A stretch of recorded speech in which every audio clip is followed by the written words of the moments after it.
आकस्मिक दुर्घटन प्रभावित व्यक्तिर प्राथमिक चिकित्सा ही जीवन रक्षा कर प्रथम उपचार।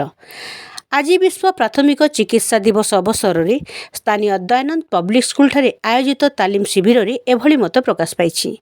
तालीम शिविर में संबलपुर जिला रेडक्रॉस जिला तालीमदाता डॉक्टर राजाराम सड़ंगी जोगदी रास्ता दुर्घटना, विद्युत आघात, पानी रे बुड़ी जीवा, अपस्मार, हृदघात, अंशुघात, साप कामुड़ा, निआ पड़ीजा प्रभृति घटना दुर्घटना को नहीं वास्तविक भाव कौन कर तार व्यावहारिक ज्ञानकौशल देखई बुझाई।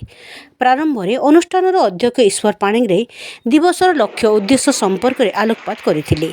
आयोजित तालीम रे दयानंद पब्लिक स्कूल 3टी शाखार शिक्षक शिक्षयित्री अंशग्रहण करथिबा बेले संजू, प्रज्ञान, संजय, सचिन, सुधाकर एथिरे सहयोग करथिले।